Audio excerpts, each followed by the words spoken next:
السلام عليكم ورحمة الله وبركاته. أهلا وسهلا بكم متابعينا الكرام، متابعين قناة ملعب الكورة. لسه بنحتفل وبنتكلم عن الأصداء الكبيرة جدا والهائلة لفوز منتخب اليمن للناشئين على منتخب أفغانستان في أولى جولات كأس آسيا للناشئين تحت 17 سنة. قبل ما أبدأ معاك الفيديو اللي فيه تفاصيل كتيرة، حابب انك تصلي على حبيبك محمد صلى الله عليه وسلم. ولو انت اول مره تشوفنا اشترك في القناه وفعل زر الجرس عشان يوصلك كل جديد، وتنساش تدعمنا بلايك، وما تنساش تكتب لنا توقعاتك لمنتخب اليمن للناشئين هيوصل لفين في البطوله دي.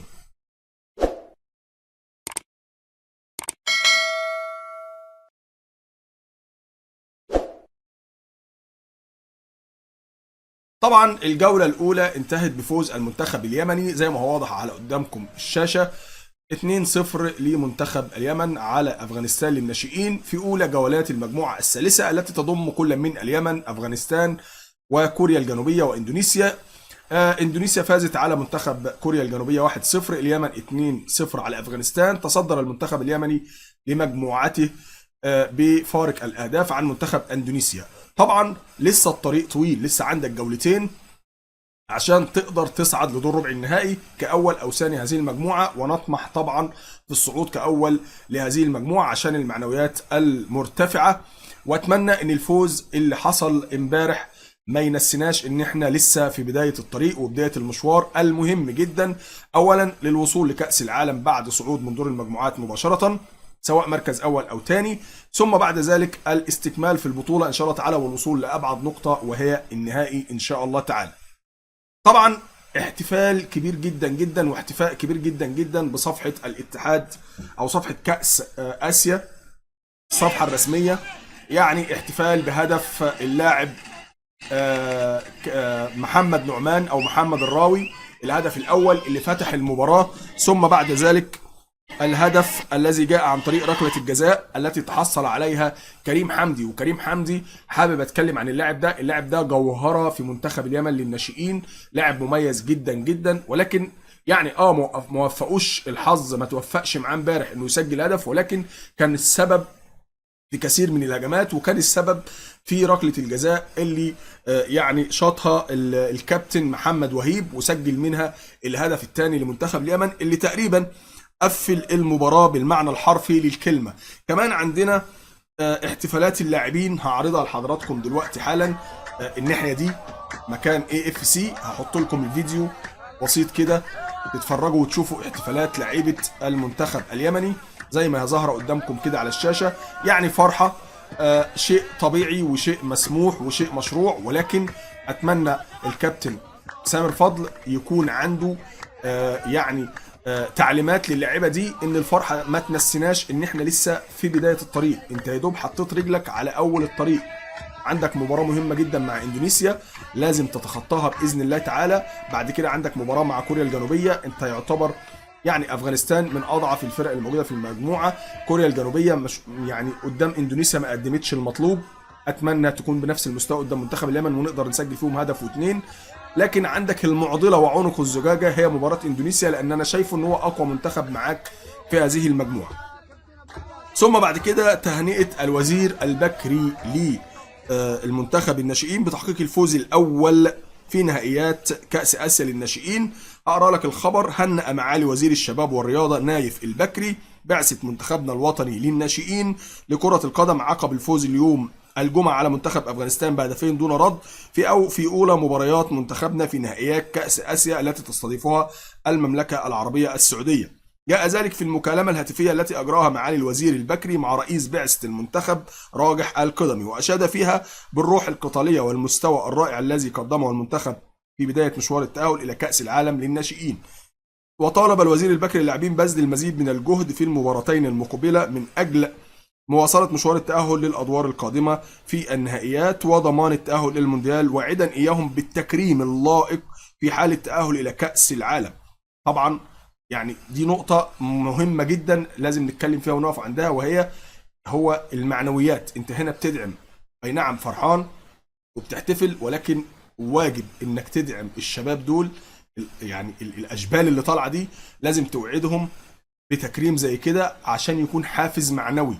بعيد عن ان هو يكون حافز مادي، لكن الحافز المعنوي ان هم يحسوا بالمسؤوليه تجاه المنتخب اليمني للناشئين، تجاه رفع علم اليمن في ابعد نقطه في هذه البطوله، ورفع العلم طبعا في اكبر محفل دولي وهو كاس العالم ان شاء الله تعالى. وحث البكري اللاعبين على الاستمرار في الاداء القوي وحسم التاهل في مباراه اندونيسيا مساء الاثنين القادم ان شاء الله تعالى. زي ما قلت لك عنق الزجاجه هي مباراه اندونيسيا، فبالتالي اللاعيبه لازم تبذل اقصى ما عندها من جهد عشان لما توصل للست نقط ان شاء الله تعالى يعني بنسبة 90% تكون صعدت بإذن الله تعالى على الأقل كمركز تاني، ثم بعد ذلك المباراة الأخيرة تكون حاسمة إن شاء الله. وبدوره شكر رئيس بعثة المنتخب الوزير نايف البكري على الاهتمام والمتابعة المستمرة للبعثة، مؤكدا عزم المنتخب على مواصلة المشوار وتقديم المستوى الذي يليق بكرة القدم اليمنية. احنا بنتمنى طبعا ان المنتخب اليمني للناشئين يكمل. كمان العيسي عمل تهنئة للناشئين. أجرى رئيس الاتحاد اليمني العام لكرة القدم الشيخ أحمد العيسي اتصالا هاتفيا ببعثة المنتخب الوطني للناشئين، هنأهم فيه بفوزهم المستحق على منتخب أفغانستان بهدفين دون رد في مستهل مشوارهم ضمن الجولة الأولى. يعني نفس الكلام تقريبا. شوف بقى، وخلال اتصال عبر العيسي عن اعتزازه بالمستوى المتميز الذي ظهر به اللاعبون، مشيدا بروحهم القتالية وانضباطهم العالي داخل الملعب.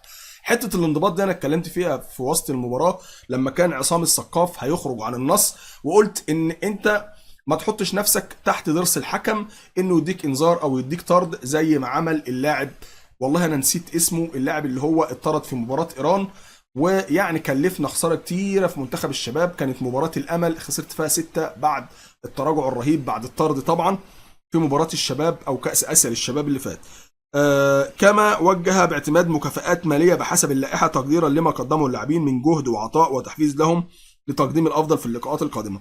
بص، هو يعني وعد بمكافآت مادية، ولكن كان من وجهة نظري ان المكافآت دي تكون موجودة ولكن معلقة، يعني ما تتصرفش غير في حالة الصعود. انت بتشجعهم ماديا والوزير شجعهم معنويا بتكريم هيكون لائق، ولكن التكريمات دي 100 وزي الفل، بس لازم تكون معلقه. يعني ايه معلقه؟ يعني انت كده بتديهم مكافاه من اول مباراه، معنى كده اعمل لهم كل مباراه مكافاه ماديه محترمه، مبلغ مادي محترم. في نهايه المطاف نشوف الاول لحد الصعود تبقى في مكافاه.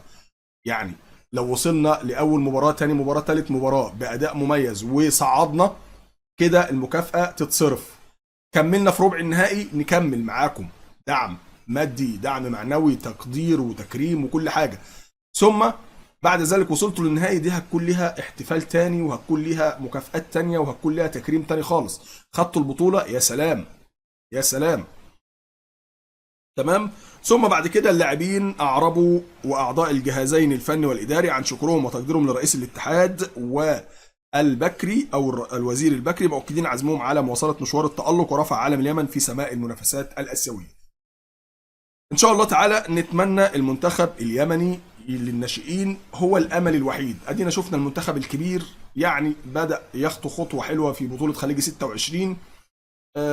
منتخب الشباب للاسف ما كانش عند حسن ظننا، ويكون القادم افضل. دلوقتي املنا كله في منتخب الناشئين اللي انا كنت واثق ان هو الوحيد اللي هيشرف المنتخبات اليمنيه وهيلم كل اللي حصل في الفتره اللي فاتت من المنتخبات اليمنيه. اتمنى من الناس تكتب لنا توقعاتها صعود منتخب اليمن الى كاس العالم اولا ولا لا، وهل ممكن يبعد في المشوار اليمني في كاس اسيا للناشئين اللي بتتلعب في السعوديه دلوقتي لابعد نقط، يعني يوصل ربع النهائي، يوصل نص النهائي، يوصل النهائي. اكتب لنا توقعاتك ان شاء الله تعالى. بالتوفيق للمنتخب اليمني، والسلام عليكم ورحمه الله وبركاته.